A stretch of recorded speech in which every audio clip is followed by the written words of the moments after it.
भाइयों और बहनों, आदिवासी भाइयों और बहनों, आप सबका यहाँ बहुत बहुत स्वागत, नमस्कार।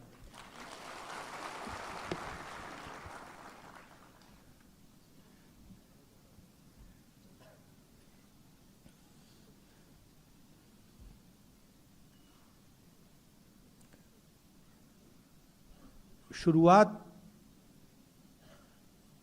मैं आदिवासी शब्द से करना चाहता हूँ।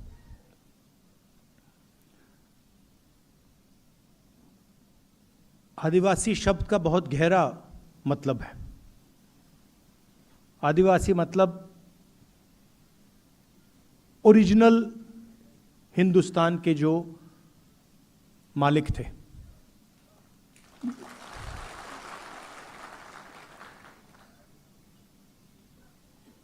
अगर आप यहाँ 1000-2000 साल पहले, 3000-5000 साल पहले आते तो सारी की सारी जमीन आदिवासियों के हाथ में थी। इस बात को कोई डिस्प्यूट नहीं करता, यह सच्चाई है। और आपकी पूरी की पूरी हिस्ट्री जो है वो एक प्रकार से आपकी जमीन खोने की हिस्ट्री है। पहले पूरे देश की जमीन आपकी थी। आस्ते आस्ते आस्ते आस्ते आस्ते आस्ते आस्ते आपको हटाते गए।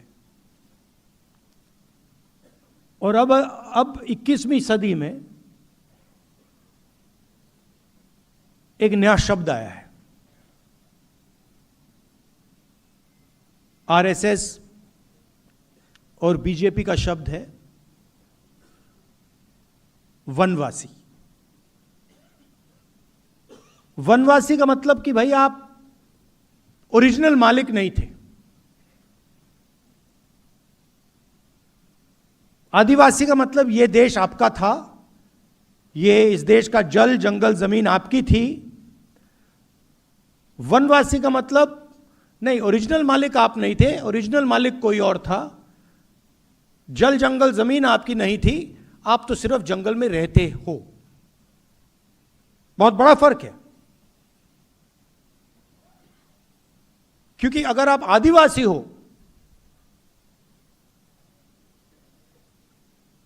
तो फिर इस देश का आप पर कर्ज है। आपकी जमीन ली गई, आपका जल, आपका जंगल, आपकी जमीन वो आपसे छीनी गई। इसका मतलब आप पर कर्ज है। वनवासी मतलब कुछ नहीं। वनवासी मतलब आप तो जंगल में रहते हो भाई, क्या लेना देना। और वनवासी बिरसा मुंडा जी जो हैं, इनकी सोच पर आक्रमण है।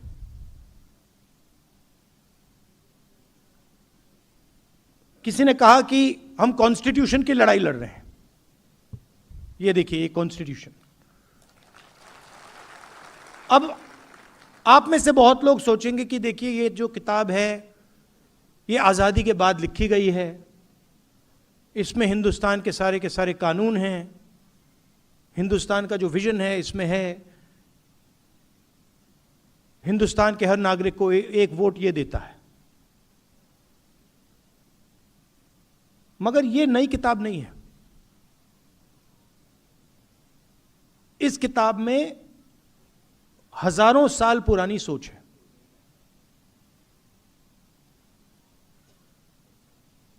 बीजेपी के लोग, मोदी जी बिरसा मुंडा जी की मूर्ति के सामने हाथ जोड़ते हैं, अंबेडकर जी की मूर्ति के सामने हाथ जोड़ते हैं, फूले जी के मूर्ति के सामने हाथ जोड़ते हैं, गांधी जी की मूर्ति के सामने हाथ जोड़ते हैं। मगर जो बिरसा मुंडा जी ने कहा था, जिस चीज के लिए वो मरे, उसकी रक्षा नहीं करते। तो इस किताब में बिरसा मुंडा जी की आवाज है। और जब बीजेपी इस आवाज पर आक्रमण करती है, जब आपको वनवासी कहती है, जब आपकी जमीन छीनती है, आपका जल छीनती है, आपका जंगल अदानी को देती है, तो सिर्फ संविधान पर आक्रमण नहीं कर रहे हैं, वो बिरसा मुंडा जी पर आक्रमण कर रहे हैं।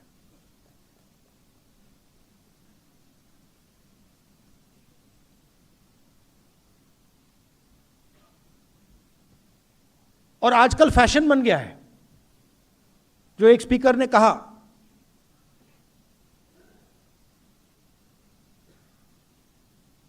देश में जमीन किसकी जाती है?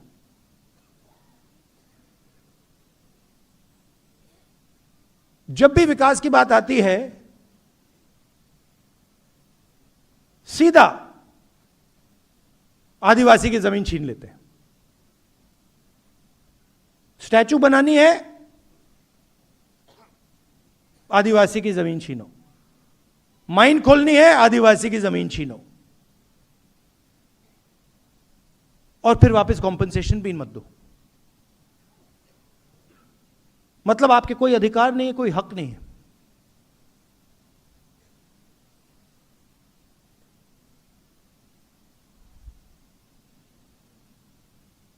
मैं जाति जनगणना की बात करता हूं,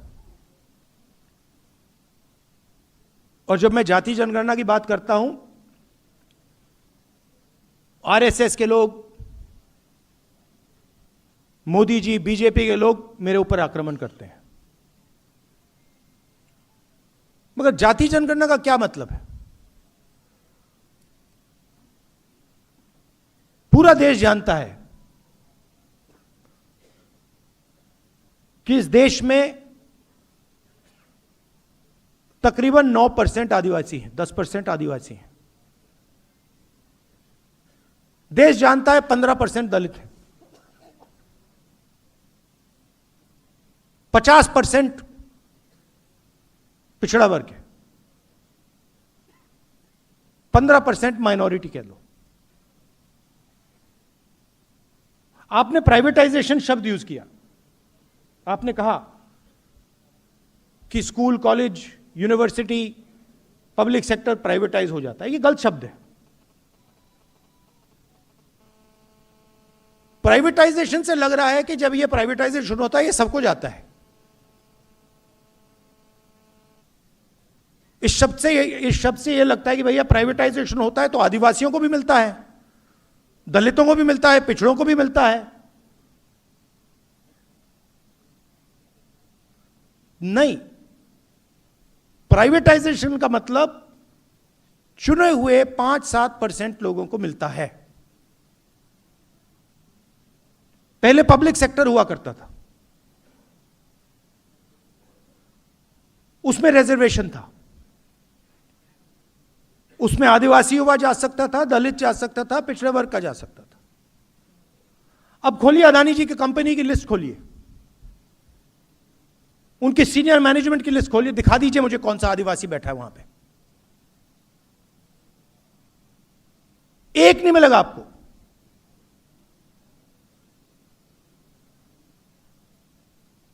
बड़े बड़े ब्यूरोक्रेट्स की लिस्ट निकाल दीजिए। कुछ साल पहले धूमधाम से बजट का रिलीज हुआ, 11 अफसर खड़े थे, फोटो ली गई, और मैंने सवाल पूछा कि भैया ये जो 11 अफसर हैं, इनमें 90% का तो कोई है ही नहीं। मतलब पूरे देश का धन बांटा जा रहा है, लाखों करोड़ रुपए बांटे जा रहे हैं, और लाइन में आपको ना एक आदिवासी, ना दलित, ना पिछड़ा।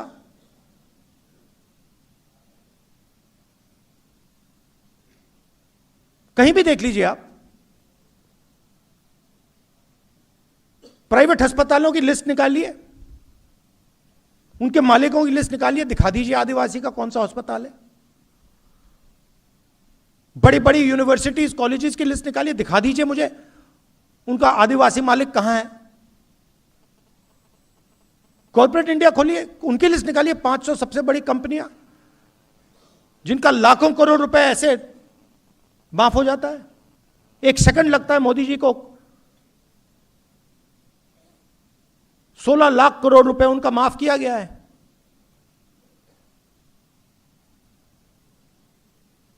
उनकी लिस्ट निकालिए, मालिकों की लिस्ट निकालिए, दिखा दीजिए वहां पे कौन सा पिछड़ा है, दलित, आदिवासी, माइनॉरिटी, कहां है लोग उसमें। तो देश का पूरा धन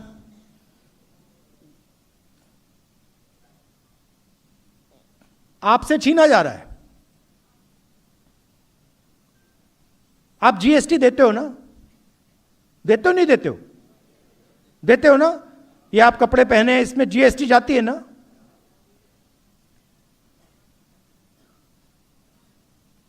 आपने अगर ये शर्ट खरीदी, जितनी जीएसटी उस पर लगती है, अदानी जी की भी उसी शर्ट पे लगेगी ना, लगेगी नहीं लगेगी। तो जितना टैक्स आप देते हो उतना अदानी देता है।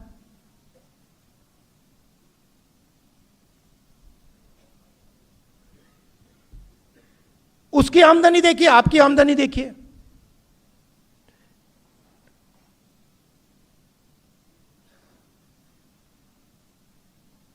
आप मुझे बता दीजिए, आप में से कितने लोगों का कर्जा माफ हुआ है? एक है यहां पे कोई व्यक्ति जिसका कर्जा माफ हुआ है? नहीं, एक नहीं मिलेगा आपको। पूरे देश में ढूंढ लो, आपको शायद एक आदिवासी ना मिले जिसका कर्जा माफ हुआ हो। और अदानी जैसे लोगों के लाखों करोड़ रुपए कर्जा माफ हो रहा है, रोज उसका कर्जा माफ होता जा रहा है।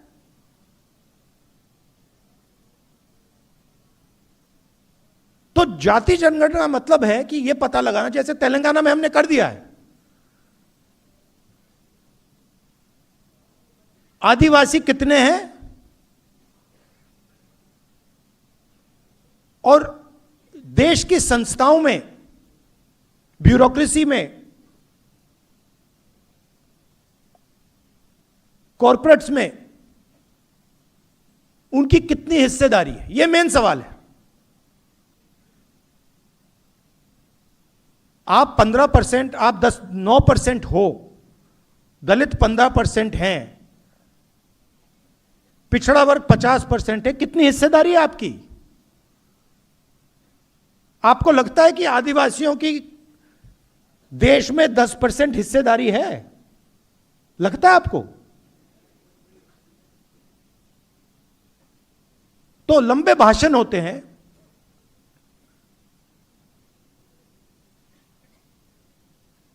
बिरसा मुंडा जी की मूर्ति के सामने ये लोग हाथ जोड़ते हैं, और फिर जब पावर देने का टाइम आता है या धन देने का टाइम आता है, चुप हो जाते हैं। कांग्रेस पार्टी ने मनरेगा किया था। मेरी एक कुछ दिन पहले केरल में डिस्कशन हुआ। एक व्यक्ति मुझसे कहता है कि ये जो आदिवासियों को, दलितों को फ्री में दिया जाता है, ये कब बंद होगा? मैंने उसे जवाब दिया, जिस दिन अदानी अंबानी जैसे लोगों को फ्री में माल मिलना बंद हो जाएगा, उस दिन आदिवासियों का फ्री बंद हो जाएगा। मतलब इनको दिखता भी नहीं है। मनरेगा में व्यक्ति को फ्री में कुछ नहीं मिलता,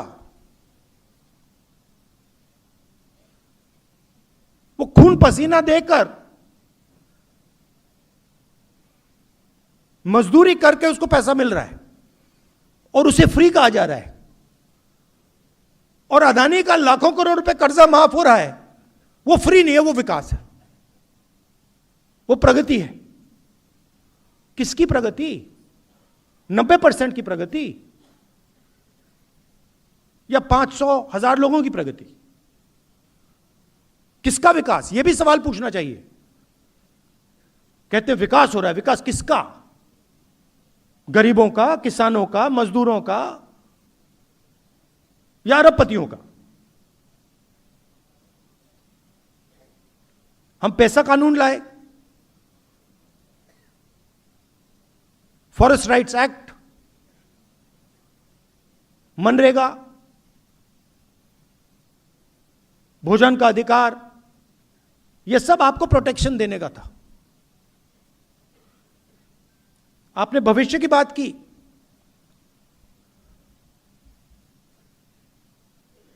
सारे के सारे कॉलेजेस, स्कूल्स, यूनिवर्सिटीज गुजरात में तो सारे बंद कर दिए हैं, स्कूल कॉलेज सब बंद कर दिए हैं, पूरा प्राइवेटाइज कर दिया है। तो इस दुनिया में, इस प्राइवेटाइज दुनिया में आपको शिक्षा कहां से मिलेगी, कैसे मिलेगी? बिना हाई क्वालिटी सरकारी स्कूल, बिना हाई क्वालिटी सरकारी यूनिवर्सिटी, बिना हाई क्वालिटी सरकारी कॉलेजेस आपको शिक्षा नहीं मिल सकती, आपके बच्चों को शिक्षा नहीं मिल सकती।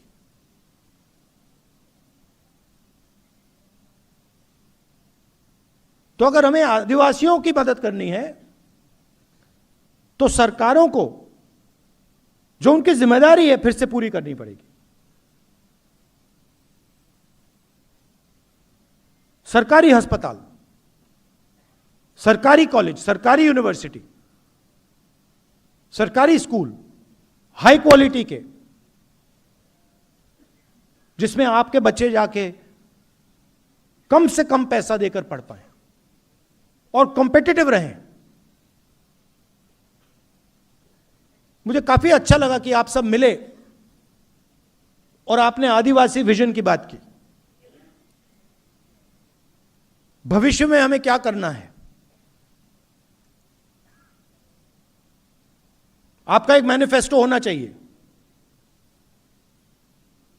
कि हम देश में और गुजरात में आदिवासियों के लिए ये करवाना चाहते हैं और हम करवा के छोड़ेंगे।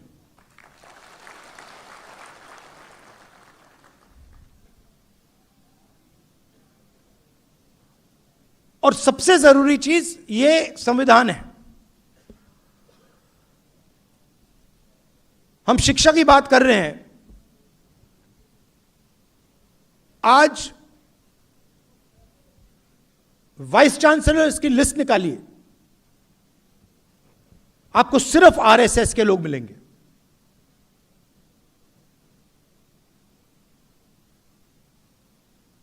सिर्फ आरएसएस के लोग, उनको कुछ शिक्षा के बारे में कुछ नहीं मालूम, साइंस के बारे में नहीं मालूम, हिस्ट्री के बारे में नहीं मालूम, बस आरएसएस की मेंबरशिप है इसलिए वाइस चांसलर बन रहे हैं। और हिंदुस्तान की सारी संस्थाओं को इन्होंने पकड़ लिया है, घुस गए ये। तो आने वाले समय में आप लोगों को भी इन संस्थाओं को कंट्रोल करना पड़ेगा। जब तक आपके लोग ब्यूरोक्रेसी में, पुलिस में, जुडिशरी में नहीं आएंगे, तब तक आपका फायदा नहीं होने वाला है। और यही आपकी रक्षा करता है। और ये लगे हुए हैं, मैं बता रहा हूं, ये लगे हुए हैं इसको खत्म करने में, क्योंकि इस बात को मानने को तैयार नहीं है कि हिंदुस्तान के हर नागरिक को एक वोट मिलना चाहिए। इनकी थिंकिंग में, इनकी सोच में आप लोग कम हो। आप लोगों को इस देश में जगह नहीं मिलनी चाहिए। वो कह रहे हैं, खुल के कह रहे हैं कि आप लोग वनवासी हो, आपको जंगल में रहना है। उस शब्द में बहुत कुछ छुपा है। जो जंगल में रहता है उसे अंग्रेजी की जरूरत है? क्या जरूरत है? उसे शिक्षा की जरूरत नहीं। जो आदिवासी है उसको शिक्षा की जरूरत है।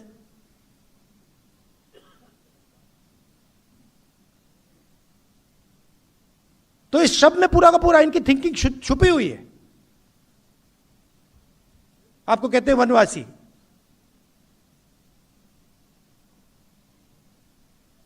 हिंदुस्तान में जंगल बढ़ रहा है, कम हो रहा है? घटता जा रहा है ना। तो उस शब्द में लिखा हुआ है कि भैया जहां जंगल है वहां आप लोग रहो, जहां जंगल नहीं है आप लोग जाओ, निकलो वहां से, आपकी तो कोई जगह ही नहीं है। तो आपको वनवासी बना दिया और फिर जंगल को काटने लग गए।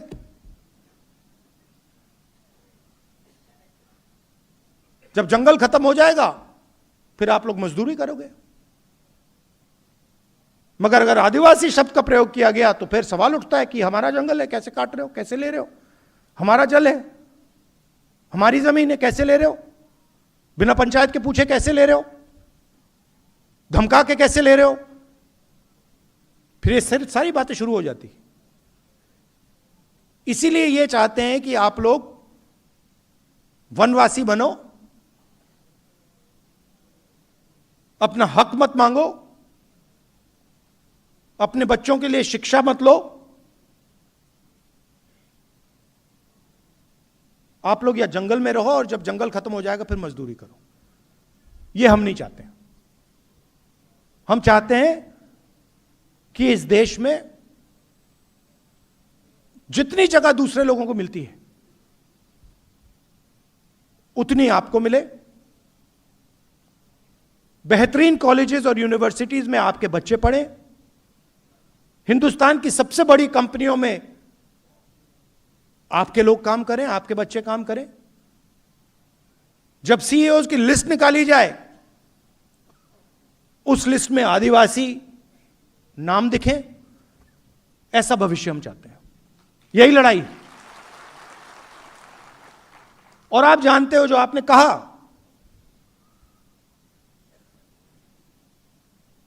कि मेरे दिल में, मेरे परिवार के दिल में, कांग्रेस पार्टी में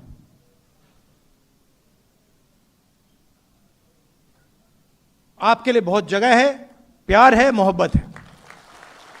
आपने मुझसे कहा, अभी कहा कि आदिवासी एरिया में मुझे यात्रा करनी चाहिए। यह अच्छा सुझाव है। इसके बारे में हम सोचेंगे, देखेंगे अगर किया जा सकता है। आप यहां आए, इतने प्यार से आपने मेरी बात सुनी। देश में नफरत फैलाई जा रही है, हिंसा फैलाई जा रही है। आपने देखा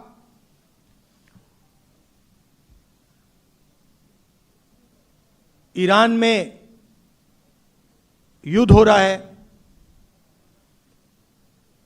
देखा, प्रधानमंत्री भाग गए थे पार्लियामेंट हाउस से, देखा आपने? देखा था?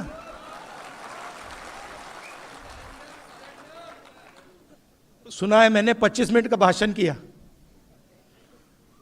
मैं आपको गारंटी कह रहा हूं, लिख के रख लो, पार्लियामेंट हाउस में डिबेट नहीं कर सकते।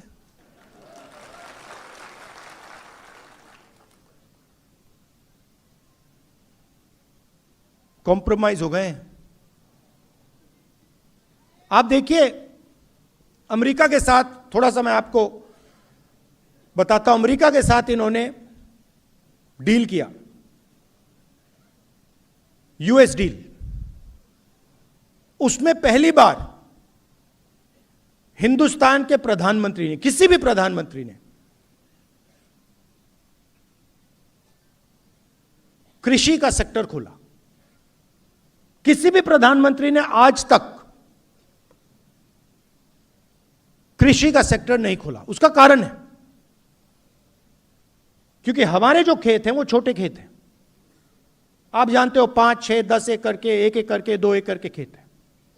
अमेरिका में 1000 एकड़, 2000, 5000, 10,000 एकड़ के खेत हैं। यहां पे हमारे लोग हाथ से काम करते हैं, मजदूरी करते हैं, मैकेनाइजेशन कम है।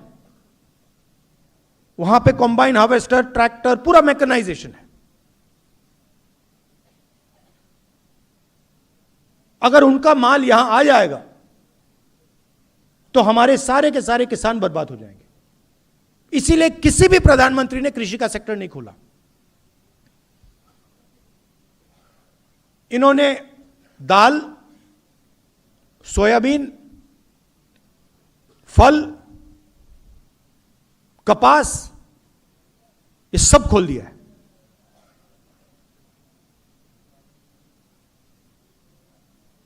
4 महीने के लिए नहीं खोलना चाह रहे थे। 4 महीने वो फंसा हुआ था और मैं पूछ रहा था क्यों फंसा है। सरकार के लोग कह रहे थे कि क्योंकि कृषि का सेक्टर नहीं खुलना। हिंदुस्तान का पूरा डेटा जो है, जो इस देश की पूंजी है, आप 21वीं सदी में, 20वीं, पिछली सदी में जो तेल की जगह होती थी, 21वीं सदी में वो डेटा है। जिसके पास डेटा है उसकी प्रगति होने वाली है। पूरा का पूरा हिंदुस्तान का डेटा नरेंद्र मोदी ने अमेरिका को पकड़ा दिया।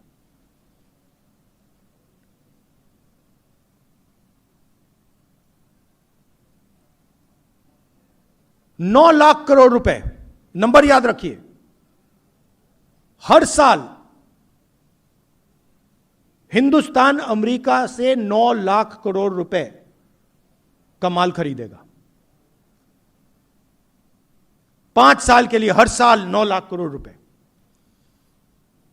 आप सोचिए, अगर हम अमेरिकन कंपनी से 9 लाख करोड़ रुपए खरीदेंगे तो हमारी कंपनियों का क्या होगा, हमारी छोटी कंपनियों का क्या होगा, हमारे स्मॉल मीडियम इंडस्ट्री का क्या होगा।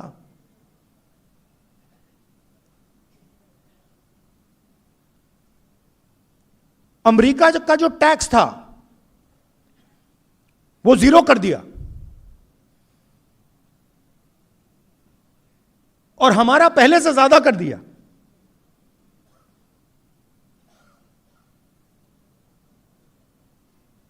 और चौथी और सबसे गंभीर बात, हिंदुस्तान के प्रधानमंत्री ने ट्रंप से कहा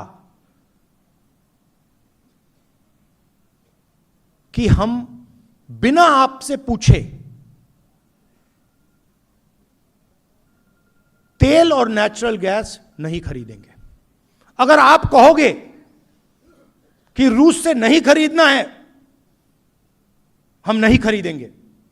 अगर आप कहोगे ईरान से नहीं खरीदना है, नहीं खरीदेंगे। अगर आप कहोगे इराक से नहीं खरीदना है, वेनेजुएला से नहीं खरीदना है, हम नहीं खरीदेंगे। आप बोलो, जो आप हुक्म करोगे हम पूरा करेंगे। ये 4 चीजें नरेंद्र मोदी ने डोनाल्ड ट्रंप को दी हैं। लिया कुछ नहीं। अमेरिका हमसे माल नहीं खरीदेगा। अमेरिका को पेट्रोल गैस खरीदने से पहले हमसे नहीं पूछना। उनका टैक्स कम हो गया, हमें कुछ नहीं मिला। क्यों? क्योंकि डोनाल्ड ट्रंप ने नरेंद्र मोदी को कंट्रोल कर रखा है। कैसे? एप्स्टीन,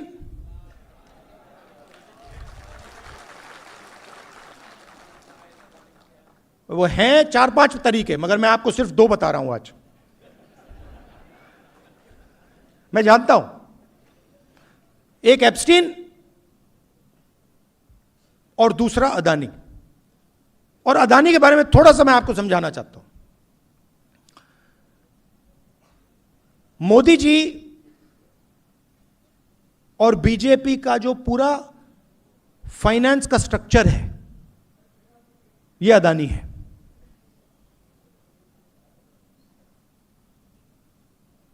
अदानी आम कंपनी नहीं है, इस बात को आप समझिए।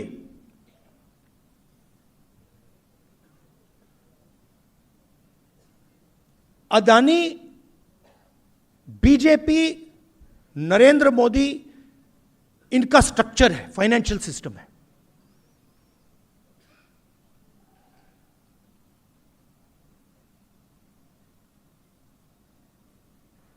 पोर्ट पकड़ा दिए, एयरपोर्ट दे दिए, सीमेंट की कंपनी दे दी, मुंबई का एयरपोर्ट उठा के दे दिया, solar power, wind power, infrastructure, सारा का सारा इस व्यक्ति को दिया। क्या लगता है आपको, यह काम फ्री में हो रहा है क्या? फ्री में हो रहा है? नहीं, फ्री में नहीं हो रहा।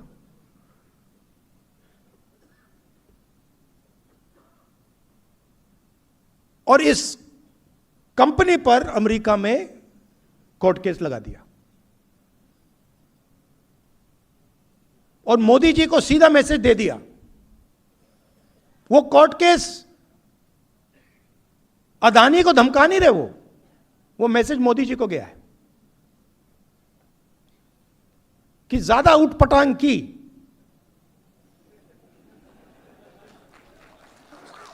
हिंदुस्तान के लोगों के साथ ड्रामा करना कर लो, हमारे साथ ड्रामा किया ना तूने, फिर देखना। पूरा का पूरा रिकॉर्ड उनके हाथ में भाई। पैसा कहां गया, कहां से कहां गया, कैसे जाता है, कब जाता है, सारा हाथ में। डोनाल्ड ट्रंप ने तो खुल के कह दिया, गूगल पे जाइए देखिए, वो तो कह रहा है कि भैया मैं नरेंद्र मोदी के करियर को खत्म कर दूं जब चाहता हूं, मुझसे मत करवाओ।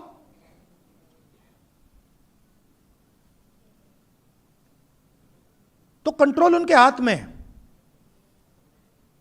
प्रधानमंत्री 100% कॉम्प्रोमाइज्ड है।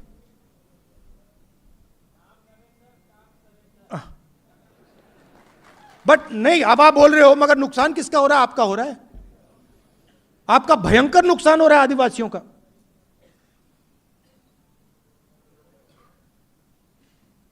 जमीन आपकी जा रही है, जल जंगल आपका सब जा रहा है, कॉलेज यूनिवर्सिटी जा रही है, सारा का सारा प्राइवेटाइज हो रहा है। प्रधानमंत्री को पकड़ रखा है।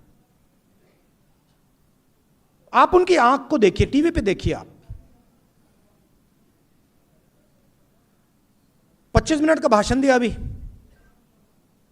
दिया।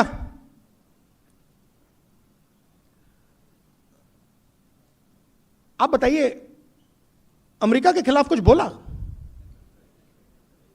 कुछ बोला? एक शब्द बोला?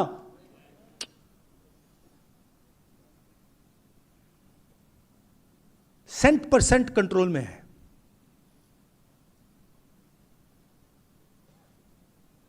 और आप देखते जाओ, जो भी होगा अब वो हिंदुस्तान के फायदे के लिए नहीं होगा, अमेरिका के फायदे के लिए होगा। देख लेना आप, आपको दिखेगा। एक बार बंदा कॉम्प्रोमाइज हो जाता है, आदमी कॉम्प्रोमाइज हो जाता है, फिर बात वहीं खत्म हो जाती है। आप देखना, अब नरेंद्र मोदी जी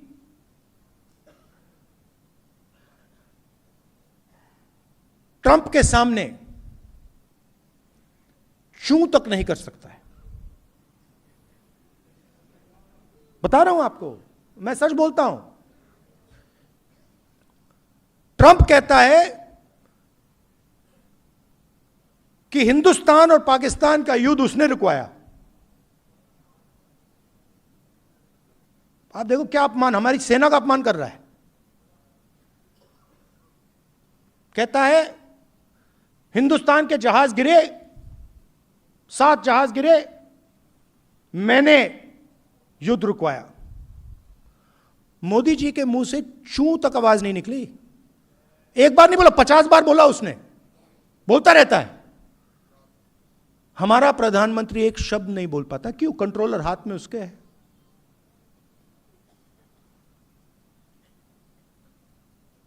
और अंत में जब मोदी जी का कंट्रोल उधर है तो सबसे ज्यादा चोट आपको लगती है, क्योंकि आपका प्रधानमंत्री आपके लिए काम ही नहीं कर रहा है, आपकी रक्षा ही नहीं कर सकता।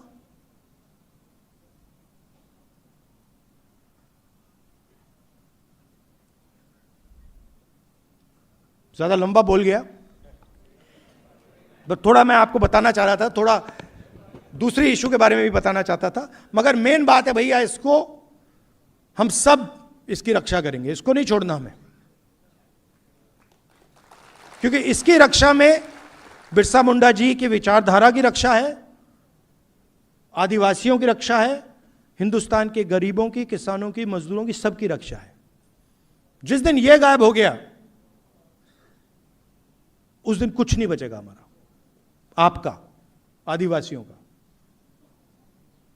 बहुत बहुत धन्यवाद, नमस्कार, जय हिंद।